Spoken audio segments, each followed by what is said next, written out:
Board కూడా తీసుకొస్తాం.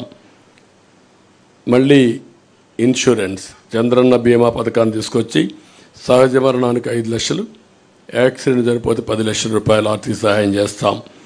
First time health insurance తీసుకొస్తున్నాం. ప్రతి ఒక్క కుటుంబానికి 25 లక్షల రూపాయలు హెల్త్ ఇన్సూరెన్స్ చేస్తాం.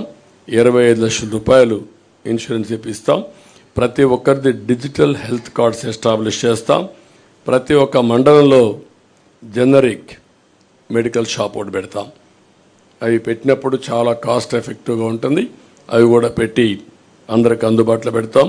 బీపీ, షుగర్ వంటి నాన్ కమ్యూనికబుల్ డిసీజెస్ ఉండే వాళ్ళందరికీ ఉచితంగా జనరిక్ మెడిసిన్స్ని సప్లై చేస్తాం. విద్యుత్ ఛార్జీలు నియంత్రణ చేస్తాం.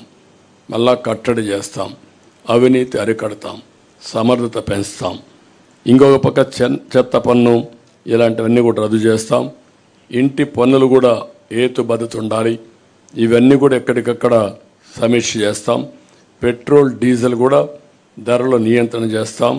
మద్యం ధరల్ని నియంత్రణ చేయడమే కాకుండా విషపూరిత బ్రాండ్లు ఏవైతే ఉన్నాయో అవన్నీ రద్దు చేసి సమగ్రమైన ఎంక్వైరీ చేసి తద్వారా వీళ్ళు చేసిన తప్పుడు పనులను ఎస్టాబ్లిష్ చేసి ఎవరైతే కల్పరేట్స్ ఉన్నారో వాళ్ళని పనిష్ చేసి మళ్ళీ ఈ రాష్ట్రంలో ఇలాంటి స్పూరియస్ లిక్కర్ లేకుండా చేసే బాధ్యత తీసుకుంటాం. అన్నా క్యాంటీన్లు ఏర్పాటు చేస్తాం. ఇంకొక పక్కన రేషన్ పంపిణీ విధానం కూడా సమీక్ష చేస్తాం. Fee reimbursement, aided colleges, private fee విద్యార్థులకు ఫీజు ఇప్పిస్తాం. కాలేజీలకే రుసుము చెల్లించి మళ్ళీ సర్టిఫికెట్ రాకుండా పోవడం, ఎగ్జామ్స్ రాయకుండా పోవడం ఇలాంటి సమస్యలు లేకుండా చేస్తాం. ఉచిత ఇసుక విధానాన్ని తీసుకొస్తాం. దానికి సమగ్ర పాలసీ తీసుకొస్తాం. పగడ్బందీగా